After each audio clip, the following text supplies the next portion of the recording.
Hello, family.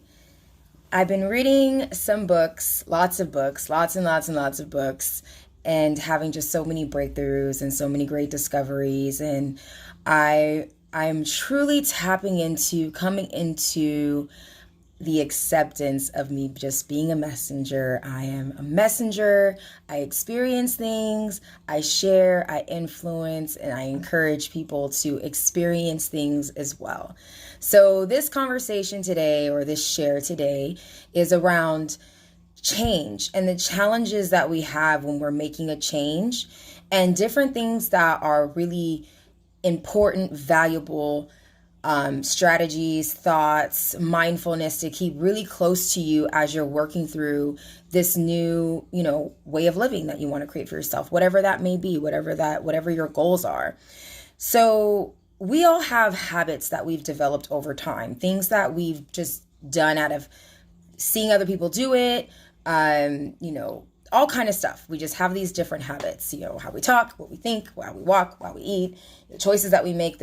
Everything's a habit. Everything is a habit. Mostly everything that we do on a daily basis, we just do over and over again every single day. You're having the same day every single day, all the time for years and years and years. When you finally get to a point where you realize, like, I want something different, but I keep doing the same thing, expecting something different, that's when you're pushed against that moment where you're like, okay, it's time for me to make a change. Only when you start to do these things, a lot of times we go for this all or nothing approach, which doesn't work. Like, it doesn't work that way. You can't do all or nothing. You have to break it down into small action steps you can take daily. And at the same time, keep your focus on why you're doing it. Because there's going to be days where you don't feel like it. There's going to be days where you don't want to do it. And it's really, really important to stay connected to why it is important to you. So I'm going to use an example here. And, it's the most present thing that's in my world right now and something that is really, really huge. And I'm starting to discover that it's a lot bigger than what I thought it was going to be when I initially decided to make this choice for myself. And that was to give up alcohol. And I knew, I've known that alcohol has been causing a challenge in my life for some time, but I wasn't ready to accept how much it was actually ruining my life. And I wasn't ready to accept that what I've been taught about alcohol is wrong. And it is absolutely just stupid. So there's certain words I try not to use, but sometimes you just can't help yourself. You just gotta convey it in that way. So I'm listening to Quit Like a Woman. This book was one of my fellow coaches in the Here We Go Again. My coach community always comes through for me. If it wasn't for me being a coach, I'd probably be dead and none of you would be watching me share success and victories, encouraging you. You would not be experiencing any of these things. If you've ever learned something from me that has changed something in your life, think about the fact that if I wasn't a coach, you would have never got that and you would not be living that particular experience from me sharing with you. So just keep that in mind. This is something that is not just about me achieving a six-pack. This literally has transformed my life. Every single day I'm poured into and I have support from thousands of other coaches, thousands. When I shared about my sobriety in Cabo, everyone was so supportive, and this is how I was given this book. One of my fellow coaches shared this book, Quit Like a Woman, with me. I was very grateful. I purchased it on Audible, saved it for my archives for whenever I was ready to listen to it. I am not having any challenges with drinking right now. I'm very, very laser focused on not drinking. I have no desire. When I walk past places I used to get drunk at, I don't even care. When I see alcohol on the menu, it does not bother me. And when I'm at my family's house where there is an extreme abundance of alcohol all over the whole house, I'm unbothered by it because I no longer care to consume it or be a part of alcohol in any form or fashion.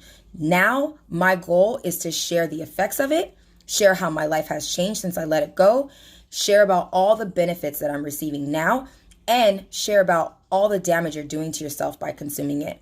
Now, we all know I'm a health coach. We all know I talk about food. Now that I've been awakened to this new space, now that I'm actually pouring into listening to stories of other people and really investigating and inquiring into how alcohol really affects us, I'm able to see all those small things that it was doing to me throughout my years of drinking. 10 years of alcoholism. My work was never, don't get me wrong, I was killing it at work.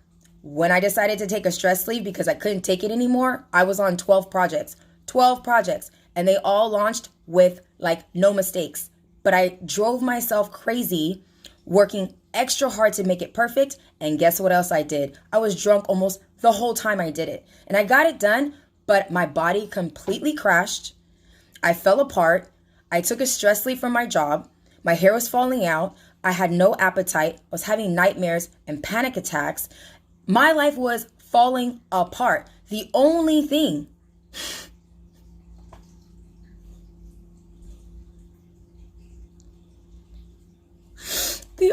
that saved me was coaching.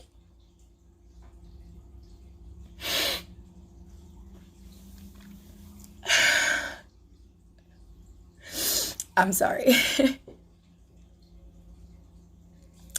The only thing that saved me was coaching.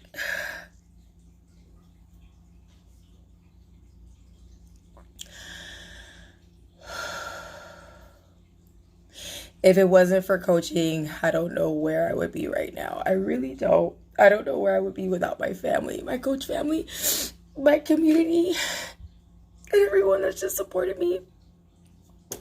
Not even just the support, but the fact that I have been an example for other people.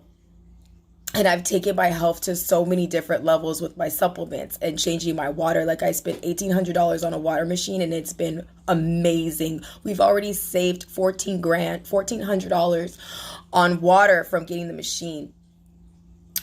I've elevated so many different areas of my life through being a coach. And that was like kind of like, I don't want to call it surface because I've been able to internally heal a lot of things. But because of that drive in sharing health and making those daily choices to be healthy with my food and drink enough water and focus on trying to sleep and do workouts and meditations and all that, even with me still drinking, those things helped me a lot. And they helped other people. I've been able to help a lot of other people, but I had a blind spot. I didn't realize what alcohol was doing to me until I started to recognize how it was diminishing my abilities to be a good coach. It was diminishing my abilities to get on trainings. There were times where I was supposed to be doing check-ins and I was at happy hour. When I realized that, that's when I was like, okay, I gotta do something here. Like something has to shift. And it was Lisa Nichols, listening to her talk about who she visioned herself to be as a leader, as a change agent, as an encourager, as a speaker. She knew that she had shit to do. She got people to talk to. She got events to go to. She got plane rides to get on. She got books to write. She got meetings to do. She has shit to get done and she couldn't do it unhealthy. My days are packed with loving on myself, loving on people, learning, developing, doing some hard things, doing some fun things. And I can't do any of that when I'm drunk. I can't do any of that when I'm hungover and my body is trying to repair itself from all the rocket fuel poison I've been putting in it. Yeah, alcohol is rocket fuel. Go ahead and research it. You'll be pleasantly surprised to know that you're drinking the same shit we put in airplanes and stuff. And to be honest, now that I'm looking at it, food is probably not the problem for most of us. Food is a problem. It is unhealthy, and there's a lot of things about it that is unhealthy, but a lot of the people that I talk to also drink. A lot of my clients drink, and you want to know what the number one question is that people ask when they get ready to start to change their life, when they want to get healthy? Do I have to give up alcohol?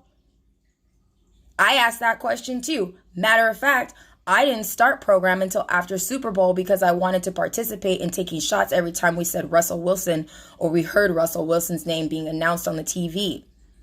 So I get it. I've been there. I've done it. been an alcoholic for 10 years, but I made it look really sexy because I was successful in my corporate world. Matter of fact, that's where my alcohol consumption increased from work hard, play hard mentality that we're all being taught. Guess what else we're being taught? Now we're seeing things advertised to women about how hard it is and stressful it is to be a mom. And so you got to wind down, drink your wine every night to, decompress from taking care of the kids. What? You're not going to have energy to take care of your babies if you drink wine every night. The next day you're going to feel worse. And then the next day you're going to feel worse. And the next thing you're going to feel worse. The only time you feel okay is when you get that first little rush, when that buzz kicks in and it feels nice. After that, it's a shit show. The rest of it's a shit show. Your brain got fog. You can't think right. You're not sleep. You fall asleep. You can fall asleep faster because you pass out, but you don't actually repair anything. You don't actually get good sleep. Your body is struggling to process the toxins out. Your liver is on overdrive. It already is flushing toxins from the food and other things that we're consuming. And then we go and we put rocket fuel in our body. And then we get upset because we're sad. And we get upset because we're bloated. And we're complaining about our period cramps. And we're complaining about our back pain. And literally what we do all day is say bullshit to ourselves. We're mean to ourselves. We judge ourselves. We drink alcohol. We eat terrible food. We're stressed out. We're overworked. And then we're mean to ourselves. And then we're blaming everybody else. And it's just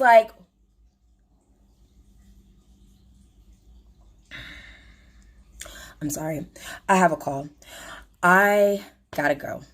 I love you guys. I hope that you got something from this.